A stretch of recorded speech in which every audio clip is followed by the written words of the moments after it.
children's future. They don't want our children's future. They keep to damage our children's future. If they love the citizen, if they don't want riot, police or soldier, nobody can stop us. Because now where we get our daily bread from? None of the brown men, they're not supporting children with their mother, with their husband, with their everything in the womb. There's some of us were not educated at the business backing or so when they tap around us, their body will pull. Some of us will not fire a weapon. We're gonna medicine man. Was when you come into our market, we'll blind your eye, we will cripple you. Baba signal will whistle on you because we fell out with that nonsense in their country. We capture those issues that matters. I'm one of the deputy commander for Shift C HQ at the EPS headquarters. I serve as an operator from 2018 up to now. I am vetted by the EPS director.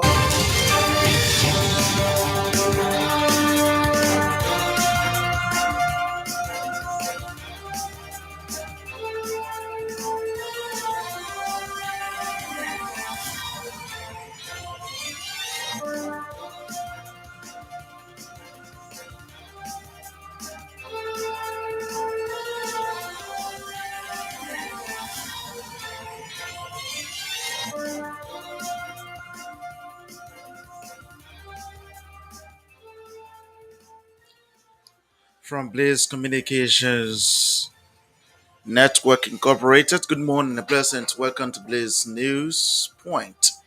45 minutes presentation of news from Liberia and across the world. Today is Monday, 16th December 2024. My name is Alexander, anchoring this edition. Headlines of stories we're carrying this morning.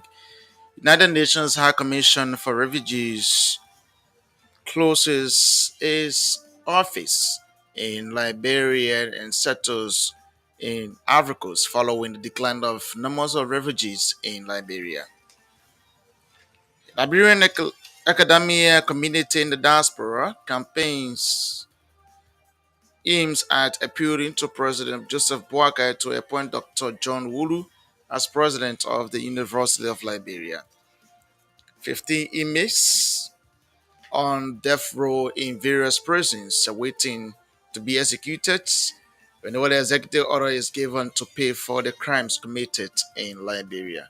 Away from home, West Africa's regional organization ECOWAS sets an exit timeline for 3 nations affected by coups following nearly a year of mediation efforts aimed at preventing a significant fracture within the bloc.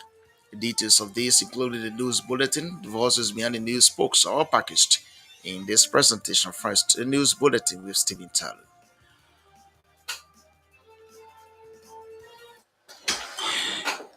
The United Nations High Commission for Refugees has reportedly hinted the Liberia Refugee Repatriation and Resettlement Commission is closing down its operation in the country.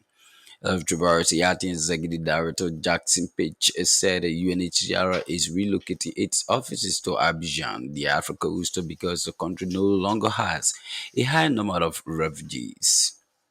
Page made a disclosure when he toured several facilities and farms of the LRRC in Johnsonville and Bentall, Assam, Monrovia during the weekend.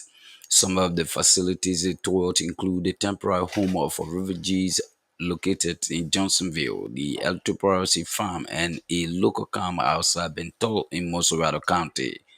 During a tour, Jackson Page distributed several bags of rice, vegetable oil, and cornmeal that the Latter-day Saint Church donated to the LRRC.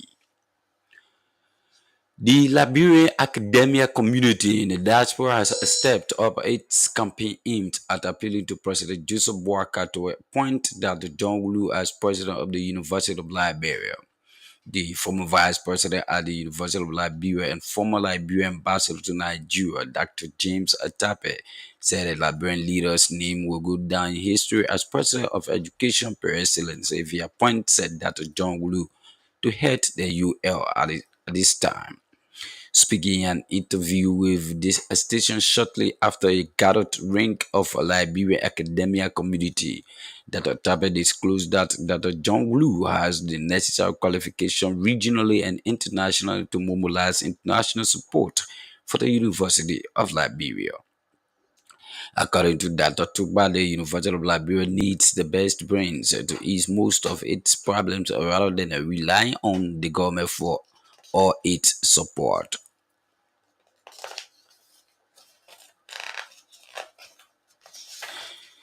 The Carricksville City Corporation has officially dedicated a modern motorbike terminal and market cubicle in a significant step towards urban development in the heart of the city.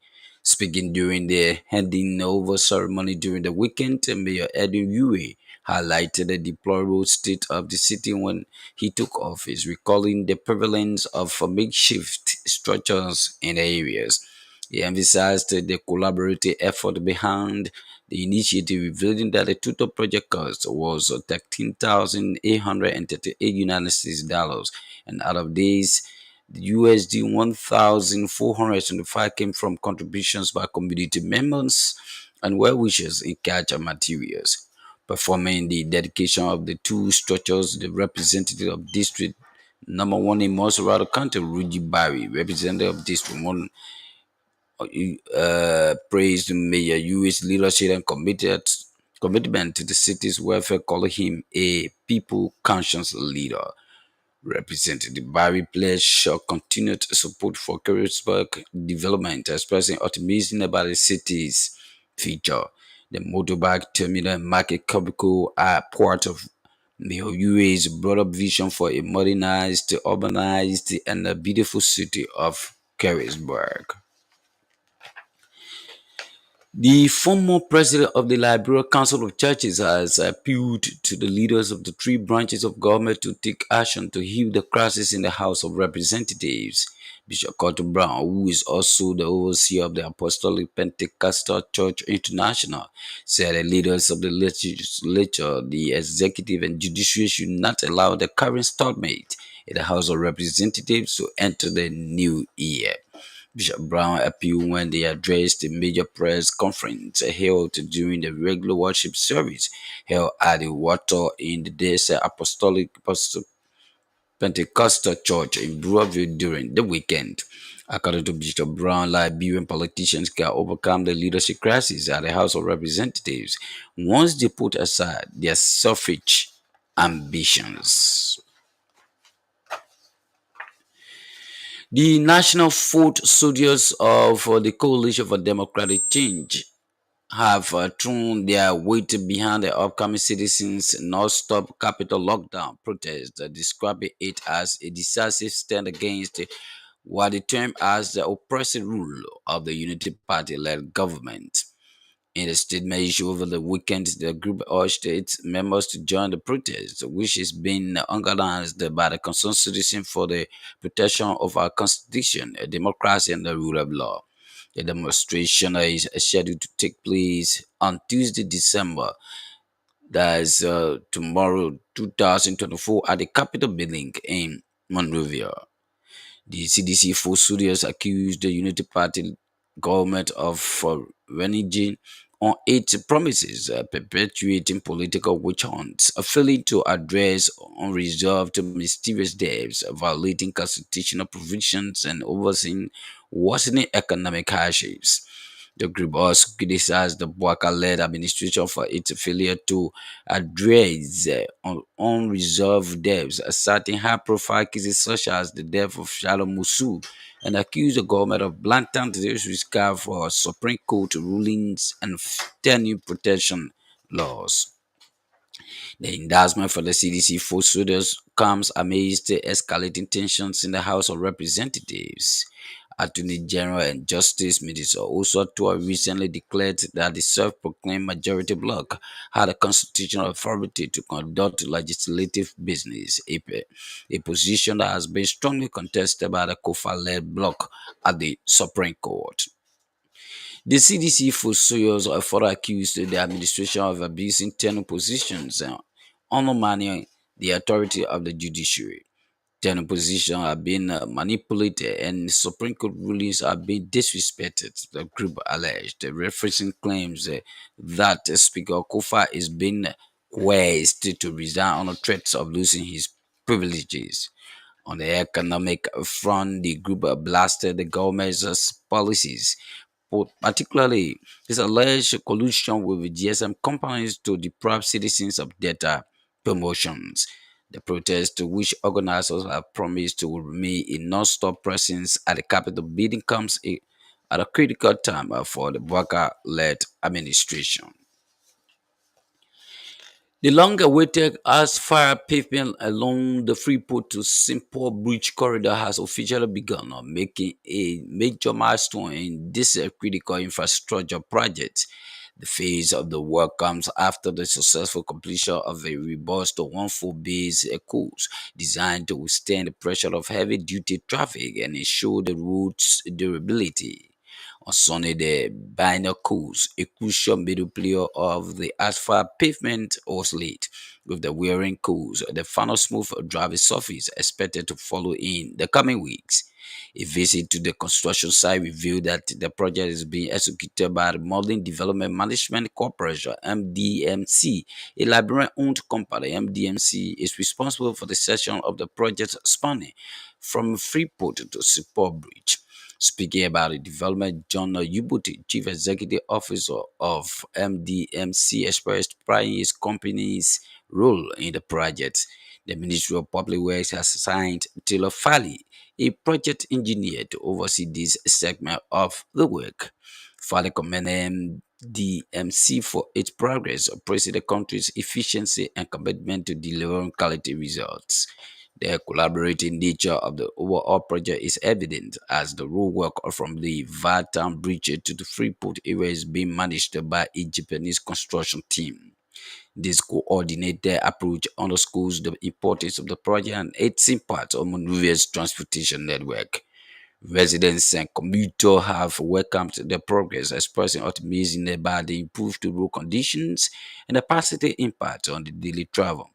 Many believe the upgraded corridor will enhance traffic flow, boost commerce, and significantly improve the overall driving experience for the thousands who used the route daily. President Joseph Boakai has issued a proclamation to extend the first regular session of the 55th National Legislature for a period of 15 working days, commencing Friday, December 13, 2024, and ending Monday, January 6, 2025. The extension will discuss and act upon critical national issues, amongst which is the national budget of the Republic of Liberia.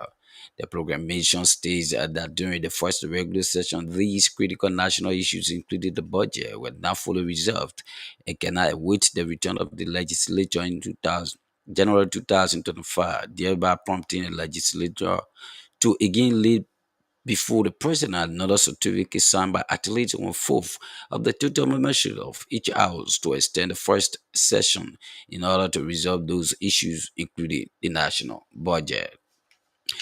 And away from whom West Africa's regional organization, ECOWAS, has set an exit timeline for three nations affected by coups following nearly a year of mediation efforts aimed at preventing a significant fracture within the bloc.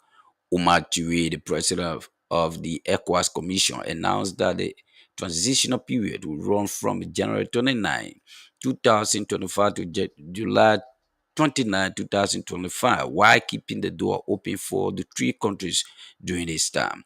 At the summit's opening, Touré expressed that the decision was disheartening. In January, Burkina Faso, Mali, and Niger declared their intention to withdraw from ECOWAS, citing the bloc's sanctions and its failure to address their ongoing security challenges. Blaze News.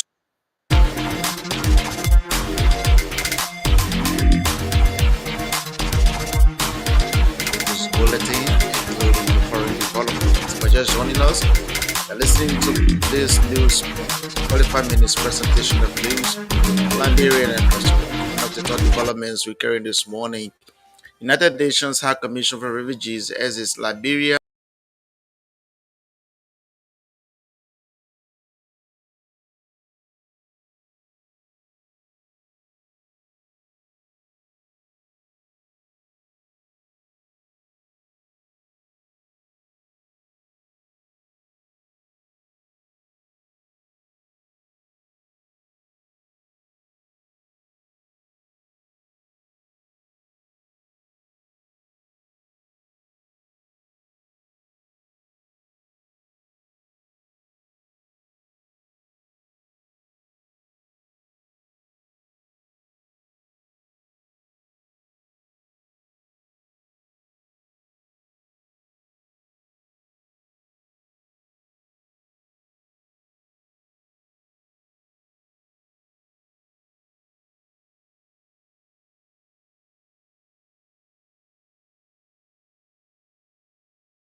Exactly 7:30.